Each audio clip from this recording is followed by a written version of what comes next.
Great. So we are live. I'm just gonna wait for a second, let everyone dial in and start having the conversation later in a bit. In the meanwhile, those who have dialed in already, who are watching this session live, so I see 35 of you over there. I hope all of you are doing well, taking all the precaution possible, and your loved ones and yourself are safe and doing well. So let's give it another few seconds and we'll start. In the meanwhile, before I start asking Sushant our questions, let me lay out the structure of this session. Let me tell you what are we going to cover in this session. So we are going to discuss Sushant's background. We're going to understand his journey so far. We are going to understand his GMAT experience. So how did he go ahead with preparing for the GMAT? How did he manage to get the score that he was targeting? And then we are going to discuss about his ISB application and discuss how and what he did in his application to really crack the ISB Early Entry Option. Now, with that, since I see a sizable number of people already dialed into the session, let us start. Sushant, great to be doing this session. Thank you for agreeing for this conversation. It is a moment of pride for myself and the organization to speak to candidates who have worked with us and seen success in their MBA journey. So really happy to be doing this chat. How are you doing today? Yeah, I'm great, Sanjay. Thanks for all your support and all of the guidance. Yeah. I'm glad we could help. Sushant, to start with, why don't you take us through your life journey so far? So tell us what you studied, what was your undergraduate education in, and tell us about your experiences so far. All right. So I graduated from Osmania University, the University College of Engineering, and I did my Bachelor's of Engineering in Electronics and Communication Engineering. I have been working with Accenture for about 5 months as an IVR flow developer. So that's a little about me so far. And I grew up in the United States and till 7th grade, and I've been living in India ever since. So that's a little about me. I enjoy basketball, playing and watching it, and I read a lot of books as well in terms of fiction, Greek mythology. Yeah. But that's interesting. Yeah. And how did your MBA journey start? What this idea in your head that you need to do an MBA so early in your career? Well, I'd say that was due to various managerial skills and experiences that I picked up while organizing events. So I had a very active part and held positions of immense responsibility with respect to TEDx Osmania University or Akriti in terms of leading my basketball team. So while doing those stints, I kind of came to realize that, managing people and understanding how leadership, teamwork, and all go hand in hand, that that is something I could see myself doing down the lane. That is something I could see myself enjoying. So yeah, that's why I kind of started exploring what an MBA is, what to do after that. All right. And what got you to look at GMAT as an option and not go with one of the Indian admission tests like the CAT, CET, SNAP, or something like that? So what got you interested in the GMAT? Well, I was actually looking to apply to foreign B schools. And besides that, GMAT, ISB accepts GMAT. So ISB was actually my dream college. And that is one college I really wanted to get into. So I figured, instead of having to write CAT and GMAT separately, I could write GMAT and I could apply to foreign B schools as well as ISB. So that seemed like a very easy option instead of having to, do both of them. So. All right. And how did you prepare for the GMAT? So I understand you took the test twice. Is That's that right. correct? Yeah. Mm-hmm. How were your experiences both those times and how did you prepare for the GMAT? All right. So I actually went to a coaching center and I didn't do well in my first attempt. I actually scored a 640. That is a Q48 and a V30, if I remember correctly. So a 640 was very disappointing. I mean, I knew that I didn't do well in the test on the day of the test at the center, but I never expected a 640. So what I did was I kind of worked with e-GMAT for my second attempt. So digging into my first attempt a little, it wasn't very organized. I would do SC one day, and rather than sticking to verbal or quant for a defined length of time, I would switch in between quant and verbal. So there was it was not organized, it was not structured. So I believe that was a very big drawback in terms of preparation. But while working with e-GMAT, I kind of structured the way I prepared for the GMAT, and that reflects in my score, in my second score, I'd say. Right? How did you end up with e-GMAT? How did you evaluate the various test preps for GMAT, and what got you to sign up with e-GMAT? All right. So I was a very active member on GMAT Club. After my first attempt, I kind of thought we should explore the web a little, see how other people are preparing for the GMAT. So everywhere I searched, e-GMAT was the first one that popped up. So I, kind of searched in terms of its success rate, how people are reviewing e-GMAT, and it actually looked pretty good. So I decided to go with it, and it was very successful, and it did work out. So. And you went from a 640 to a 710 in a few weeks, right? You didn't have a lot of gap between your two attempts, and you went Exactly. from a 640 to 710. What did you do Right. differently for the second attempt? How did you prepare specifically? So I got my ESR. So once I got my ESR, I kind of analyzed where I was going wrong. So that was reading comprehension and critical reasoning. I was pretty decent at sentence correction, but sentence correction is kind of the easy part. So you're not supposed to lose out. So that is where I work with e-GMAT in terms of sharpening those skills with respect to critical reasoning or reading comprehension, doing the concept files, the application files. The Scholaranium was very helpful as well. So doing all of those questions, analyzing where I went wrong, and looking at the question like, am I right for the right reason, and why I'm wrong? So analyzing that, kind of digging deep into it, helped me, sharpen my skills, help me, become more proficient. Right? So Scholaranium is something new to me. I hadn't known of this for e-GMAT. From the audience, if you don't know this, I don't work with e-GMAT. I am a managing partner at ISBmantra and Admit Square. So I don't have personal experience with e-GMAT. So Sushant, why don't you tell me and the audience a little more about Scholaranium and how does it help in your preparation? All right. So Scholaranium is a library. You could consider a database of questions. So it has questions of varied difficulty level, varied topics, and that is something you can customize as well. So if let's say you want to give a verbal test and you're not good with critical reasoning and reading comprehension, as was in my case, you wouldn't have to give a test with all three of them. You could kind of emit out sentence correction, and you could customize it to whatever you want, and the difficulty you want, and the number of questions as well. So that really helps you in terms of customizing it to what you require, your needs. So that is what Sounds great. Scholaranium is about. Sounds great. I wish I could take the GMAT again, but been a long time since I did that. If I decide to retake, I'm going to go try it out with e-GMAT again. But Sushant, so I'm going to move the conversation to a little sensitive topic now. Since you worked with ISBmantra for your application development, and we discussed this when we were talking about your application, I know Right. you also suffer from OCD, that's obsessive compulsive disorder. Exactly. Mental health is still a very taboo topic in India. We don't really discuss this, speak about it openly, but you're very upfront about it. You are very happy. You are very candid in telling us about that. So can you tell the audience and us a little more about how it hampers your preparation for GMAT, for application? How does it, what kind of challenges does OCD create in your life? And what do you do Right. to overcome such challenges? All right. So I was diagnosed with the same when I was in 11th grade. So it was something that was always present, but something I didn't notice. And it kind of popped out. It just burst out when I was in 11th grade. And it went to a level where it was insane. Like I couldn't do anything. I couldn't concentrate on anything. It disturbed my normal life as well. So it was very dark 1.5 years that I had to battle it. But there's actually a very simple tactic to beating OCD. It's all about understanding and staying in the present. It's about understanding that there are people there for you. And besides that, it's always important to talk about your mental health. Lots of people suffer from mental health and they don't talk about it. And that is something that I went through as well. I've always thought, what people might think, how they might look down upon you and all. But it's kind of crucial that you let out what you feel so people know what's happening. And I believe a platform needs to exist for that. I mean, there are lots of other things, but one that is unique to students.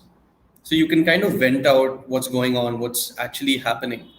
So you can connect with other people and, come to a consensus how to solve it. So That's interesting. And I hope your example is an inspiration to anyone facing such challenges. right. Looking at your example, it inspires them to believe that things are possible for them as well. So Right. thanks for sharing that.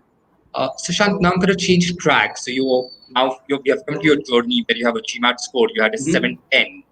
And Right. let's talk about your application development now. So you Right. worked with ISBmantra for your application development.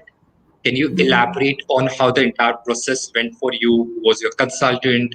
Who were your touch points at ISBmantra? And how did we end up helping you with the entire application development?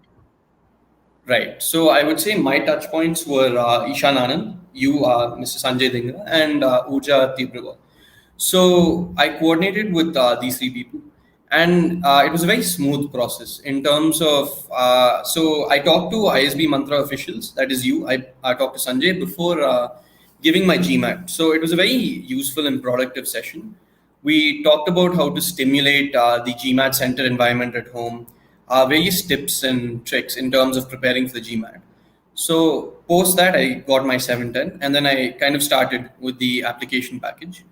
So I would have to say it was a very smooth process, a process that was very simple. Simple. It was not complex, and it was very customized in terms of my requirements, in terms of my needs.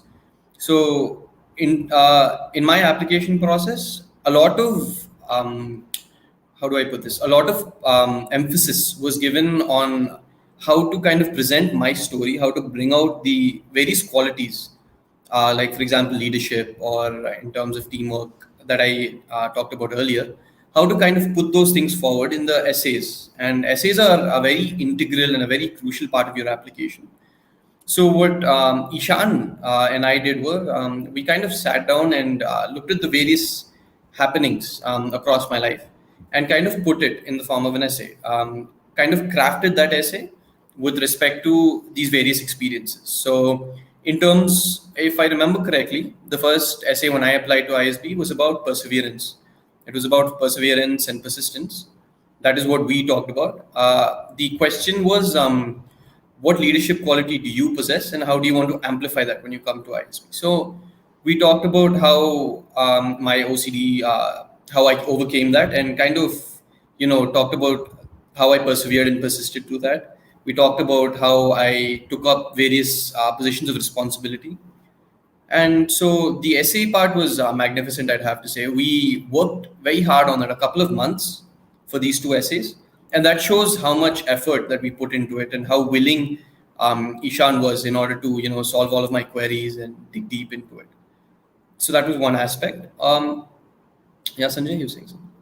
Good. What career goals did you play in the application? How did you arrive at those career goals? Okay, so I talked about technology consulting. So what Ishan did was he first understood my background, and he kind of helped me envision what I could do in the future. Because when you say MBA, people are lost. You have lots of things in terms of finance, in terms of marketing, strategy, operations, and there's so many things you can branch off into. So we dug deep into what I want to do, and he helped me look at firms that are good for the same goals for technology consulting, and how I would be a good tech consultant. So what aspects in me bring that out? And tech consulting is kind of background agnostic with respect to technologies that you have been exposed to, in terms of technologies you have implemented. So we talked about that, how to implement that, and how an MBA from ISB would really help kind of bridge the gap between technology, between the skills I have right now and the skills I need to pick up. So that is what we kind of depicted in the essay. Right? And did you agree with everything that Ishan suggested, or were there any fireworks in the process? Did you disagree? Any challenges in the entire experience? I would say there was no challenges at all. Like Ishan was very friendly, and he used to reply to my messages very fast. So that was something I liked. So he was very spontaneous, and he covered almost every need that I had. So I mean, there was one area where, I mean, I'm also interested in marketing. So kind of deciding whether we had to go to marketing or technology consulting, that was one area that we did face a little challenge, but we worked through it. And I would say that was also that was a good learning opportunity. Right? And once you submitted your application, within how many weeks did you hear back from ISB for your interview invite? Oh, that was a very anxious period. That was a very nervous period. In fact, I think I called you many times, right, Sanjay? You did. Yeah, Yep. I did. And So you had a particularly long wait. Your a lot of interview invites had come, and you had exactly. a 3 to 4 week wait before you got yours. Yeah. So actually, I think the first set of invites rolled out on March 12th, not March. Let me, in January. They started rolling out in January in the second week or so. Yep. Yep. Yeah. So I almost heard from ISB after 2 months of submitting my application. So I guess you guys could imagine how anxious and how nervous I was. In fact, I was in a position where I had accepted it was all over and I'd have to move on. But thankfully, I heard from ISB and it did work out. Okay. And how was your interview prep experience? You again prepped with ISBmantra for your interview as well. How many Yeah. sessions did you take? What were the sessions focused upon? And how different was the experience with the actual interview? All right. So the mock sessions were brilliant, I'd have to say. Like, I interacted with some industry stalwarts like Naveen, Mr. Naveen Das, Mr. Vikram Singh. So they're ex ISB admission officers, I believe, and it was amazing interacting with them. Like with respect to the amount of knowledge they had in terms of the questions they posed and how they understood me as a candidate. So it was a very lovely experience. I wouldn't put it as an interview. In terms, we had a conversation. It felt like a pleasant conversation, and it was very enriching. And so, this in terms of the sessions I had, I we had lots of sessions in terms of career building. So, like, what do you want to do, and how are you going to present that to the admissions committee? That is the people who are interviewing you. And then post that, how are you going to look at the chinks in your armor? Like, how are you going to come up with those weaknesses? How are you going to cover them up? How are you going to respond back? And if you're put in a position of distress, like they ask you those uncomfortable questions that you may not be able to answer, how are you supposed to proceed with it? So those are very important aspects that I believe was covered and really helped me get through this. And the ISB interview was a little different from the mock. Like I faced a couple of questions that I hadn't prepared for, but yeah, well, that is the thing with ISB. You have to kind of expect the unexpected. True. Do you remember what themes were covered during your interview? What kind of questions were you asked?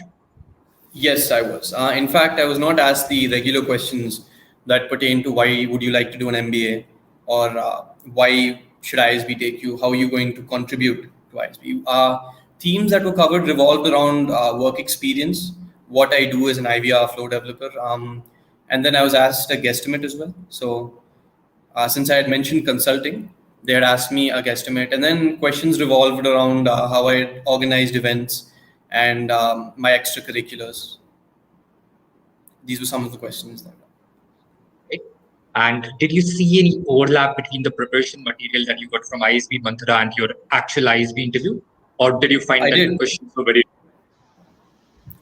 The questions were a little different, but I would say the guesstimate prep that I received from ISB Mantra was actually really helpful because I did not expect a guesstimate, but thankfully I did prepare due to ISB Mantra. So I went through a couple of guesstimates, kind of understood how it works, understood how you're supposed to kind of break down the analysis, and that really helped me in terms of answering that question. right? And you now have a long gap before you join ISB. So you'd be able to join Right. earliest in 2023, right? Exactly. Because that's when you'd complete your 2 years of work experience and then enroll in the PGP program. So you have a good 2 years in your hands now. Right. What do you plan to do during this time? How are you preparing for your ISB journey? All right. So they say it's very important. I mean, it's very critical what you do post your MBA and before pre your MBA. So, in terms of this, I have been exposed to various technologies. So, I want to explore the managerial side, kind of get into the management side. So, right now, I'm working with Accenture. So, I don't know what lies ahead, but I plan on exploring a lot of things in terms of strategy, operations, in terms of trying to expose myself to various managerial tasks and activities that require such qualities. So that is one thing I plan on doing so that it can be very effective, productive, because they say do not understand the gist of anything unless you actually expose yourself to it. I mean, you can gain a lot from reading and reading up about things, watching things, but unless you actually get into it, do the dirty work, you won't be able to understand the whole thing. That's true. You need to get your hands dirty so as to be able to execute in the future. But having this early admission, is that turning out to be any kind of advantage in your current job? Or are you facing the same regular challenges that everyone faces on a daily basis? Oh, it is it's actually very beneficial because right now I know that I will be doing an MBA 2 years after this. So I have time to explore myself. I have time to, kind of get out there and try new things so I can get an understanding of how everything works. So I believe that there's a huge advantage to that. I have time to understand things, to kind of see what I like doing, I enjoy doing before I jump into anything. So I believe that is something that is very useful and something that worked out in my way, I'd say. I'm sure, and it gives you that confidence to take risks as well. It gives you that you have a guaranteed admit, so you can afford to experiment right now, take on as many challenging projects as you can, and get the maximum of that learning experience. Exactly. Now, this is going to be my last question to you before we open it up to the audience to ask you questions. Now, since you have been through the journey, right, you have already secured your admission offer, what advice do you have for prospective ISB applicants who are looking to apply for the early entry option? What would you suggest that these guys do? Okay, so a lot of mistakes that applicants make are with respect to the research that they do about the school. So they're not they don't have a lot of knowledge in terms of the school. Like, for example, you have to do a lot of digging in terms of the subjects that you want to pursue when you're at the school. It's not about just digging into what kind of a course you want to do. It's about the professors who teach it. It's about the various events that take place in the school. How are you going to contribute to the school? Like, they're not looking to reject you. They want to see what part of you or what strengths you have that can contribute towards the school, contribute towards your cohort. Because an integral part of an MBA is learning from your cohort, learning from your peers. So there needs to be some part of you that you need to showcase, that kind of lets them go, okay, this guy can actually help other people understand, can provide a different perspective.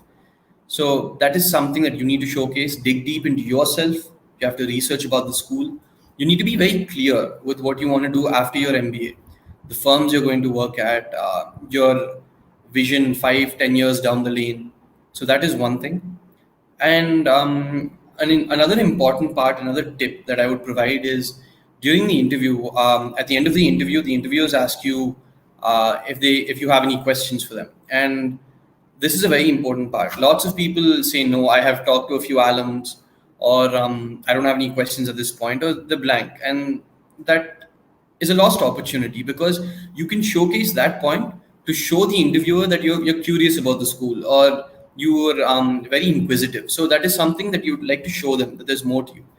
So you should be very clear with what you want to do in the interview. And an ISB interview is not a stress interview. So they're not looking to reject you. They're not looking to put you in this hot seat. They're trying to get to know you. So you have to be calm, relaxed, composed, and try to be very truthful, because whatever you mention in your application, they will analyze and read every single character, every dot, every letter, every space, and they're going to grill you on that. So that is something you should be very prepared for.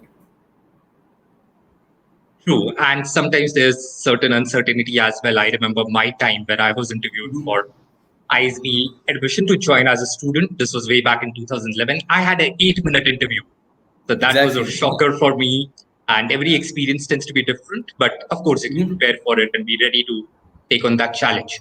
So Sushant, what I'm going to do now, I'm going to move on to the audience questions. And there are quite a few of those that have come up. So I'm going to take a question from Tarun, who is asking, can an average student get through to ISB through the early entry option with a high GMAT score? When we spoke about your profile, we didn't touch upon your academic scores. So if you don't mind sharing, can you tell us what were your academic scores, and then talk about your a person like Tarun who has average academic scores stands a chance or not? Okay.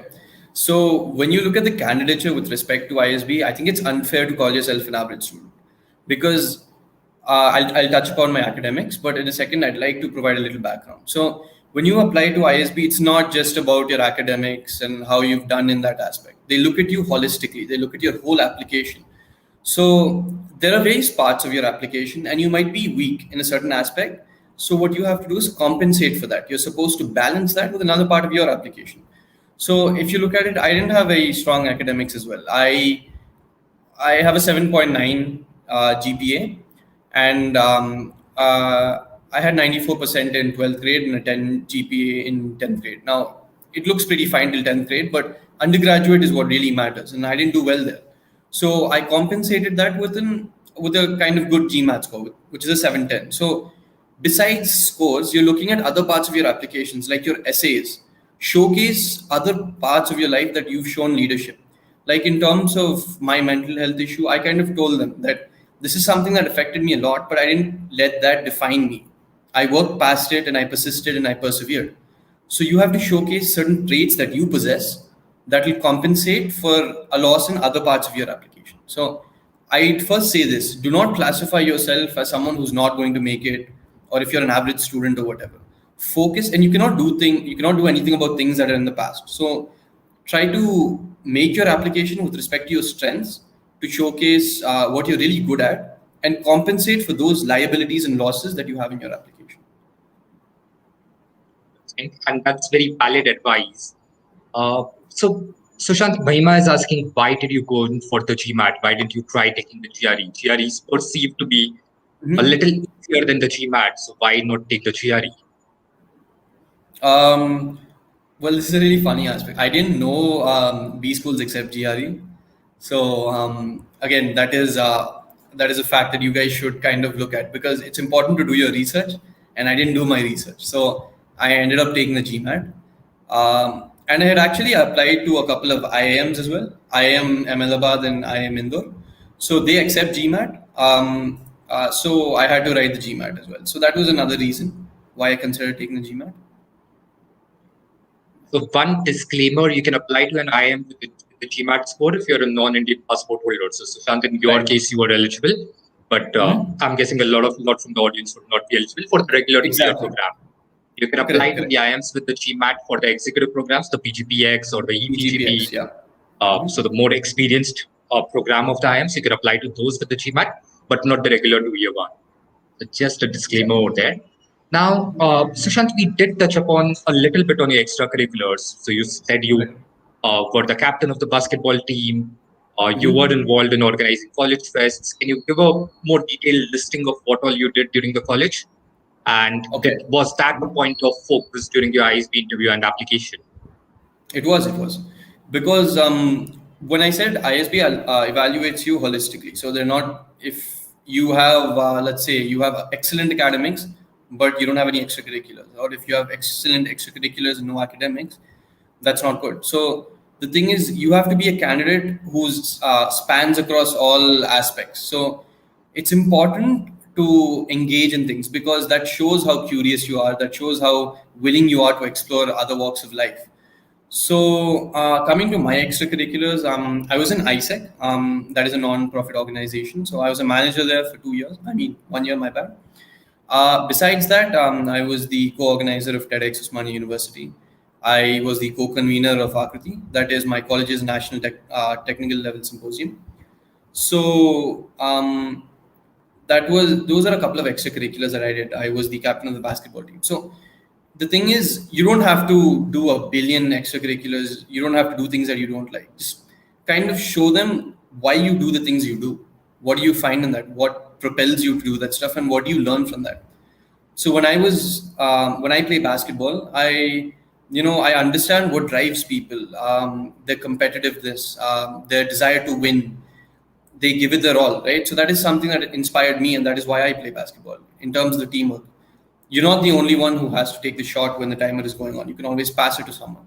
So that showcases teamwork, that showcases your trust. So these are all qualities that you can bring out in your application, showcase why you do the things you do. Right. That's very relevant, very apt advice. Sushant, when you applied to ISB, right, you submitted in round two, which was in January, and you started your Right. first job after college. So you graduated in 2020, you finished your exams somewhere in June, July. There was a delay Mhm. because of COVID, Right. and you started working only in October or November. Is that correct? November. You Yes, started correct. working in November. So you had hardly 2 months of work experience before you submitted your early entry option Yes. application. So, how important was that work experience? Did it come up in the interview? Were you asked any questions about what you're doing at work, what you Yes. have learned in that short duration, or was it just completely discounted and there was no focus on work experience at all? Well, it was my ideology was that since I'm an EEO candidate, they wouldn't touch upon WorkX. But the first question that I faced was regarding WorkX. So you have to be prepared. They can ask you anything. And WorkX is important. They're not looking at how many months of WorkX you have. They're looking at the learnings that you obtain from WorkX. So even if you work for a month or 2 months, or 3 months or 4 months, they're looking at how much you've learned from that, the qualities that you have learned. So how engaged are you in what you do? How much do you love what you do?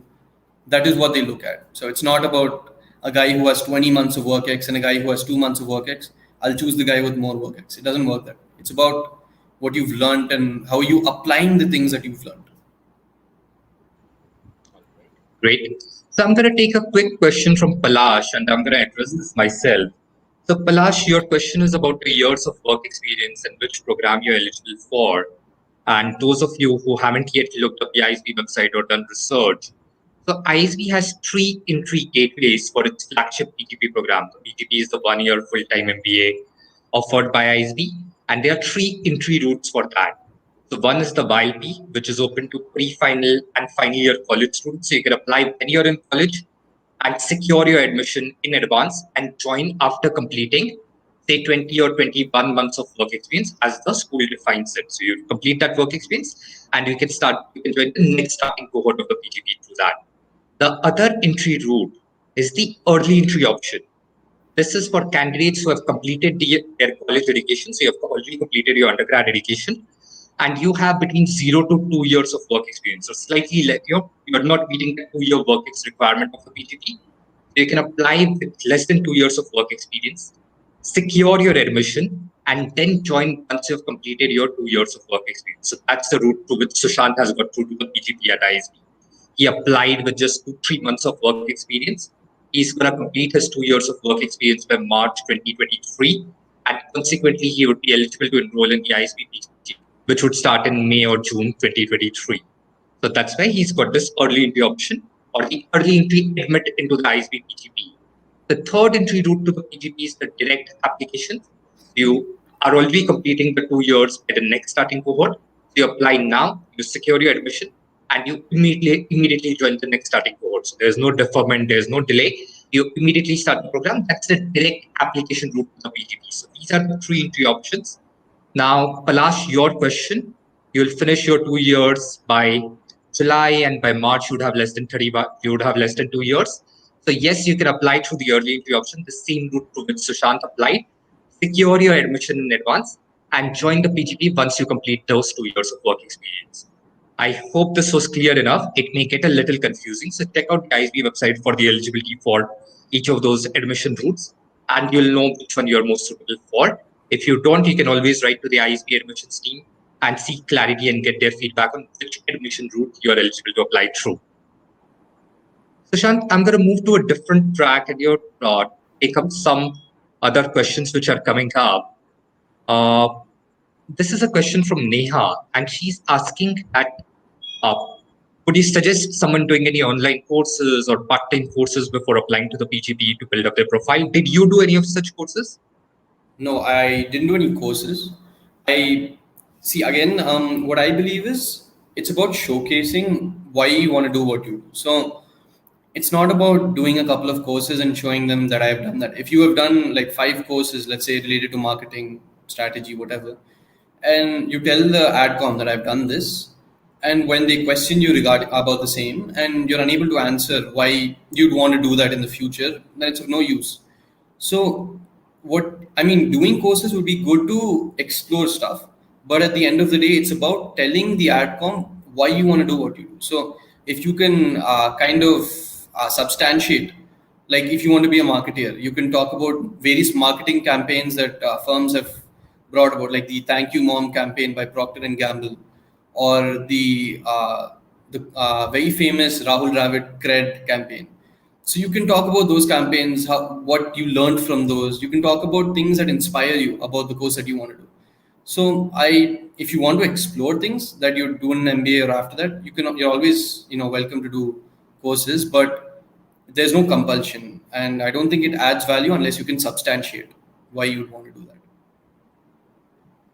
That makes sense and perfectly apt on response, Sushant. So even when we advise clients or candidates applying to ISB, we are very clear that don't do things for the sake of doing them, do things which add value to you in your career, in your life. So pursue passions, pursue hobbies, things which you really enjoy doing.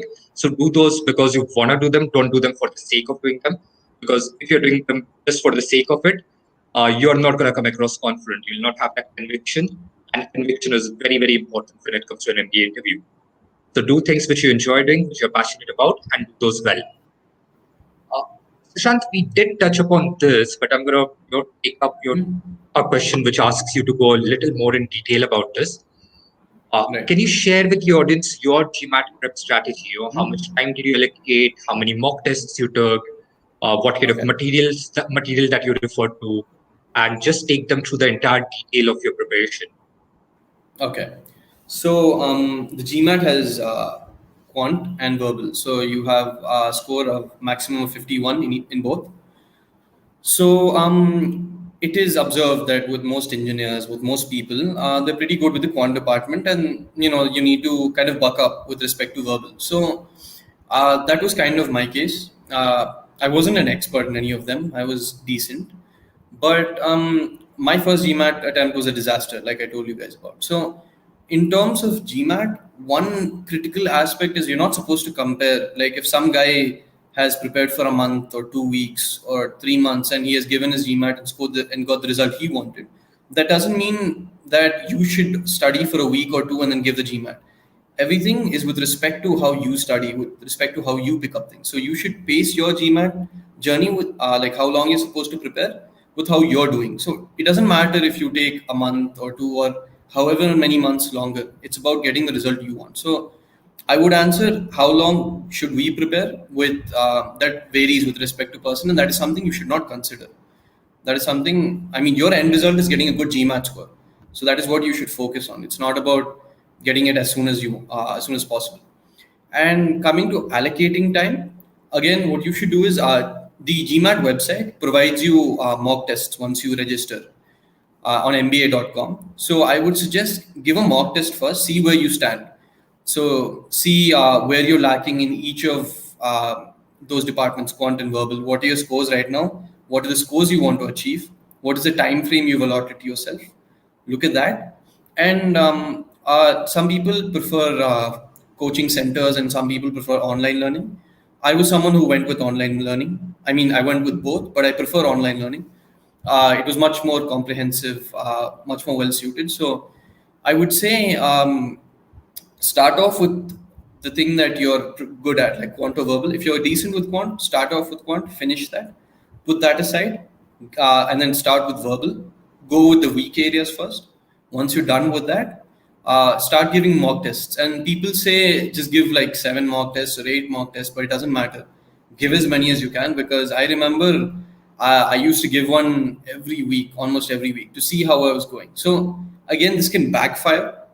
So it varies with respect to each person, but I would say give as many as you can and don't read too deep into it, because it's about how much you have improved over that much of time. So don't read too much into it. Just give it your best and you should be fine. Right. And what all resources did you end up using? So besides the official mock test that you get from mba.com and the e-GMAT material, did you refer to any other material, or what are the resources that you leverage? Right. So I used e-GMAT. I used Magoosh as well. Besides Magoosh, I use the Aristotle SE Grail. That's the Bible when it comes to sentence correction. Besides that, you should also consider Manhattan SE for sentence correction. Go with the Power Score CR Bible for critical reasoning. And for reading, and this is a very critical aspect. GMAT Club is priceless. I'm telling you, like, it is something that is amazing. So you'll find questions of varying difficulty over there, starting from very low levels all the way to 700 plus level questions over there. So go on to GMAT Club and start solving all of the questions that you want. Start from a lower level, like around 600, 650, and work your way up to a 700 plus level. And the best part about GMAT Club is you have answers written and you have explanations to those answers given by experts. And you can always ask your questions, ask your doubts. So GMAT Club is an amazing forum. So I think you should use that resource as well. And I used Manhattan, Prep Tests, and Veritas as well. So I used quite a few resources. And you also had someone mentoring you from e-GMAT. There was constant guidance on your GMAT preparation, and there was advice coming. So did e-GMAT ever tell you that, hey, don't refer to any other material, just use our material, or any conflicts over there? Or how sensible was the advice there? Oh, it was very sensible. So I remember I scored pretty bad in a mock. So I contacted them, and they responded by saying, you shouldn't judge your level of preparation with respect to one mock. Just keep taking them, try to understand, try to work harder. And we analyzed where I went wrong. So I was going wrong with respect to critical reasoning and reading comprehension, as I had mentioned before. So kind of digging deep into how I approach the question and how I'm supposed to approach the question. That is one thing we did. Looking at how much time I'm taking to just analyze the problem statement. So if you look at the GMAT, I don't remember the exact timings because it's been very long since I've written. So you should time yourself with respect to each question. And when you talk about a question, you're talking about the question, you're talking about the time related to analyze the answers and the time related to picking out the right answer. So looking at all of that, analyzing all of that, coming up with the right approach, that is something that I worked with them. And it was very useful at the end. Right. Sushant, I believe you didn't end up getting any scholarship from ISB, did you? Actually, I did contact them about the scholarship, but what they said was I would get to know about the scholarship in 2023 because I'll be joining ISB in 2023. So details like which campus I'll be studying at and which, the scholarship, if any, that I'll be provided, I'll get to know that in 2023. So not yet. Perfect. And okay, so I'm going to take a question from Kaushik. He's talking about details about your SOP. So ISB requires your career goals essay, which can be taken or assumed to be an SOP. So how did your recommendations, SOP, your career goals essay, and what are the good resources that these people can refer to while preparing their application? All right.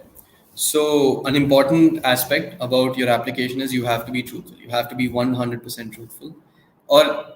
You should be able to substantiate whatever you write. So when you talk about an LOR, ISB doesn't look at the position of the LOR. So, a position of the person who's writing your LOR. So if it's coming from the dean or if it's coming from an assistant professor or something, they will be evaluated at the same level. So there's not much like differentiation that takes place. So if you know a professor who's very close to you, someone who understands you, someone who has had an impact on your life, that is someone you should go to. Someone you should go to and get the LOR from, not some random professor who's at a good level that you have never interacted with. So that is one thing. I went with the professor who I was very close with, who I've interacted with a lot, someone who has supported me, someone who has mentored me as well. He's an associate professor, so I went with him, and that is how you should go about getting your LOR. And in terms of your essays, also don't try to be very fancy. It's cool if you use, nice language and all, but at the end of the day, it boils down to what you're bringing out, what you're depicting in that essay. So someone who uses jargon and someone who uses all fancy words versus someone who actually talks about things that matter, anybody would prefer the guy who talks about things that matter. So it's important to showcase what you're bringing to the table, what you've learned. And even if you fail at things, what have you learned from those failures? That is something that you have to depict. So that is what matters. And that is what you should focus on, not in terms of, what kind of good resources you can use.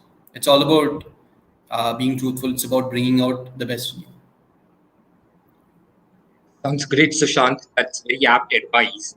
I do see a lot of questions which are very specific to the profile of the person asking those questions. So I'm not going to take those up in the interest of time and to be fair to the other participants. What I'm going to say is that if you have a profile related question, right, and these are very specific questions. So I see a question from Ollie. I see a question from Steve about his work experience. Devika, so a lot of questions which are very specific to their profile. So instead of us addressing those questions on a public forum and those responses not being relevant to the other audience, what I would suggest is if you have a profile related question, you can write to us at ISBmantra. So you can find our website, just do a Google search for ISBmantra.com. You'll find our website. You can send in a query back to us. Our team is made up of ex-admission officers, including myself. So I didn't do a detailed introduction of mine. So I'm just going to touch upon that for a minute. So I'm an ISB alum from the class of 2012. That means I started PGP in 2011, graduated in 2012. I had a 740 in the GMAT when I applied. That was with 45 days of self-preparation. So I'm going to boast a little over here and show off. Post that, I worked in the pharma industry for some time before working with ISB in international admissions. So I led international outreach for ISB for a couple of years. And then I worked with Schulich, which is a Canadian school.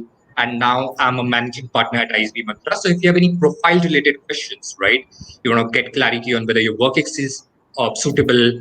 If you have a gap year, then how do you cover for that? If you have low GPA, then does it make sense applying to ISB or not? So any profile related questions like that, you can write to us at ISBmantra. We have a team of ex-admission officers, and one of our team members would be able to help you with your questions.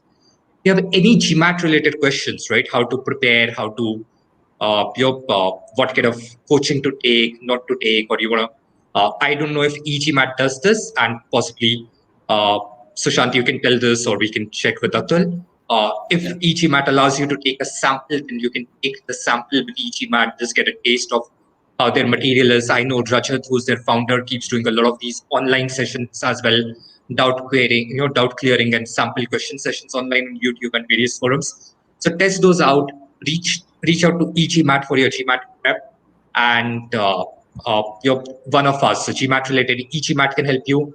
ISB or other international school application related, ISBmantra can help you. So feel free to reach out to one of the organizations, and we can give you more personalized advice.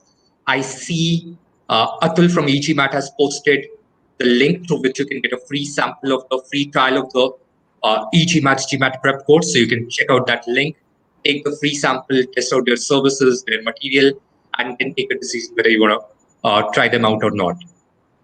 Same with ISBmantra. If you want to get your profile evaluated for free, send us your resume, send us your academic scores, your queries, and someone from our team would respond and clarify your doubts. Great. So Sushant, we still have 10 more minutes. I'm going to pick up a few questions which are more generic, which are more relevant to all the applicants, and hopefully those would be more beneficial to the other people on this forum as well.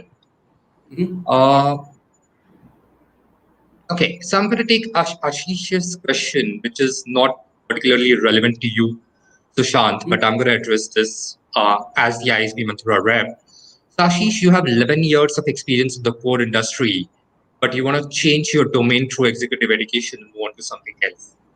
So Ashish, see, there is always an option. There are always pathways available.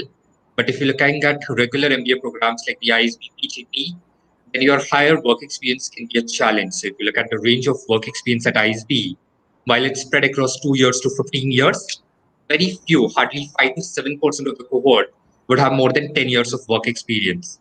So that would be a barrier in your case. While of course you do stand a chance, it's going to be extremely competitive and you really need to show your value in the application. So it would make sense to apply to ISB with a good GMAT score and a good application, but it would also make sense to explore options other than ISB. So you can look at the IIM Ahmedabad's PGPX program, IIM Bangalore's ePGP program, and there are options outside of India as well. So you can look at other such options, and those would be, I would suggest, in diversifying your application so as to hedge your risk. Sorry about that. I had a cat walk into the place I'm sitting at. Really sorry about that.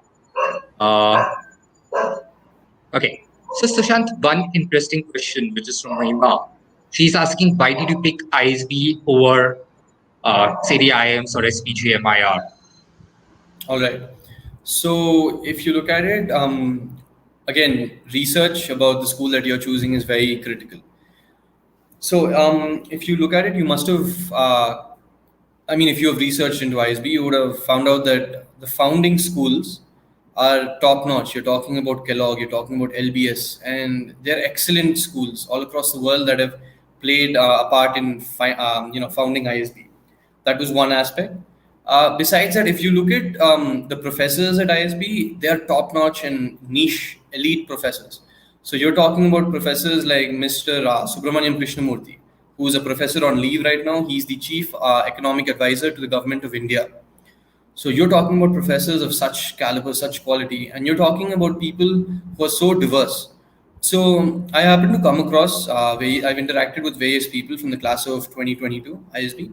So you have people ranging from IT professionals all the way to people who have worked in the Department of Defense for India. You have people who are doctors. You have people who are, aircraft who are who are in the Navy. So you have people from every walk of life. So imagine the perspectives that you would be exposed to. So the same problem that you face, they would analyze in a different way, in a different approach. So when you come across a problem and you learn that perspective, that'll like that'll really expose you to so many things. So in terms of the diverse cohort, in terms of peer-to-peer learning, ISB is top-notch. Besides that, they have an excellent placement record. Also, if you look at the experiential learning program, I don't think any college offers this. So the experiential learning program is actually a real life problem that a company faces. So a real company in real time, you'll be solving the problem that they face. You'll be working with CEOs, you'll be working with higher management, upper management. So that is an opportunity that you don't find anywhere. So those are some of the reasons why I chose ISB. Makes sense. And Sushant, I didn't cover this particular question. You are a US passport holder, you're a US citizen, right? Yes, Why correct, did you correct. choose ISB? Why did you choose ISB over applying to schools in the US or Europe or other international schools? Why ISB over schools Exactly. outside of India? Right. So, if you look at ISB, one thing is an important aspect that you have to consider is the ROI, that is the return on investment that you make. So, let us say you're paying a B school fee of, like tons of lakhs, crores of rupees. How are you going to pay that back? So that is a thing that should be evaluated very carefully. So you might be getting a top-notch education. So in terms of ISB, it's offering a top-notch education with an ROI. I mean, with a fee that's very less compared to other B schools. So B schools that are ranked less than ISB, they charge a lot more. So you'd be paying more and getting an education that is not on par with ISB. So I mean, that's a no-brainer in terms of ISB. So again, with global schools, there's always the aspect of having to shift over there, having to expose yourself to new cultures, and that's not a downside. But in the situation that I'm in, I have grown up in a different country, so I want to explore India. I'd like to stay here, and this is something that is kind of personal to me, and I think it varies from person to person. Like lots of people look to stay here or they look to go abroad. So it depends on person to person. So I was looking to stay here, and ISB was a no-brainer in terms of how elite it is. So yeah, Makes sense. And Sushant, congratulations again for securing that admission offer. I'm going to yeah, wrap up this session now. We are very close to the time. So I'm going to wrap up this session with some parting notes to the audience. As I said, if you're looking for a profile evaluation, you're fit with ISB or other B schools, you can reach out to us at ISBmantra. So that's our website, which you can see on the display screen right now. It's isbmantra.com. We also run an international consulting arm called Admits Consulting. So even if you're targeting schools outside of India, you can reach out to us and we can help you with profile evaluation and profile fit with schools outside of India. We work with candidates to all the top 50 B schools across the world. If you are looking for GMAT related advice, you want to get in, you have any doubts regarding GMAT preparation, how to approach any material that you need, any guidance you need, you can reach out to e-GMAT. Their email address is acegmat@egmat.com. As I said earlier, if you want to try out, you get a sample of the e-GMAT course. You can also get a free trial at e-GMAT. Plus, you can register for their upcoming webinars where they are covering various aspects of the GMAT, giving tips and tricks for preparation. So you can also register for one of these webinars and get a sample, get a taste of how e-GMAT helps you with your GMAT prep. So you can reach out to either of the two organizations. And I hope all of you are taking as much precaution as possible for the COVID. So I hope you and your family are keeping safe. Those of you are in Delhi and Mumbai and Bangalore, the cities which are most affected, our support is there. I hope we all get through this very well. Take as much precaution as you can. Sanitize your hands, wear a mask, avoid going out as much as possible. And consequently, for your GMAT prep, you can also consider taking an online course by e-GMAT. That fits well over here. With that, I'm going to wrap up this session. Thank you, Sushant. Thank you again for taking out the time. I found it very interesting. I have, of course, worked with hundreds of candidates, in fact, thousands of candidates applying to ISB, evaluated multiple thousand as well. But this conversation was enlightening for me as well, very interesting for me as well. And thank you for taking out the time to do this. All the best again for your ISB journey. And if you need any help between now and before you start at ISB, feel free to reach out. You do have our number, you have my WhatsApp number, contact details as well. Feel free to reach out. Yeah. I look forward to staying in touch with you, and all the best to all the audience for your MBA journey. There's a B school for all of you, and I'm sure you'll find the right school when the time is right. So all the best for that. Take care.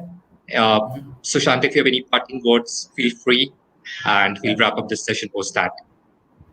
Okay. So I'd like to share a couple of things with you guys. So when I was preparing for my GMAT, I came across stories where people had failed in GMAT. But the thing is that they never gave up. There's one guy on GMAT club, I don't remember his name, but he gave the GMAT 5 times before he got the score he wanted. So never give up. I mean, it sucks. Like when you don't get the score that you want, it seems like it's the end of the world. It seems like everything's not working the way you want it to. And it feels horrible because I've been in the same place. So it's about understanding that it's not the end of the world. You're much more than a score. A score does not define you. So it's all about believing that you can do it. And it's about, trying to showcase your strengths, trying to find them, digging deep into yourself and finding the school that's perfect for you. So at the end of the day, it'll all work out. So don't be too stressed. Just give it your all. And I believe everything will work out. Awesome. That's great advice, Sushant. Thanks again for doing this session. You have a good night. Take all the precaution. I hope your family and loved ones are safe. Take all the precaution possible. And we'll surely keep in touch. Yeah. Thanks, Sushant. Great. Thank you, audience. Thank you for dialing into this session. We were able to wrap it up in exactly 1 hour. Thank you for being so patient with us. As I said, take care. Take all the precaution. Be safe. And feel free to reach out if you need any help. With that, Sanjay, have a good one night. last thing. One last thing. So one thing, guys, I'm on LinkedIn, Instagram, everywhere. So if you guys have any questions or anything, feel free to reach out. So I'll be free on the weekend, so I can always help you guys in terms of if you have any queries related to ISB or the EEO or the GMAT and all. And besides that, I'm also doing one thing where I'm helping people kind of get their queries resolved with respect to ISB and GMAT, and they'd have to donate 100 rupees or whatever donation that they'd want to make to a charity. So, I request you guys to be a part of that. So, we can actually fight this pandemic that's going on. So, yeah, with that, that's something that I'd like to add. So, yeah, that's pretty much it. That's a very noble cause, Sushant. Thank you for doing that. And take care. Have a good night. And we'll keep talking. All right. All the best, everyone. Bye-bye. All the best. Bye.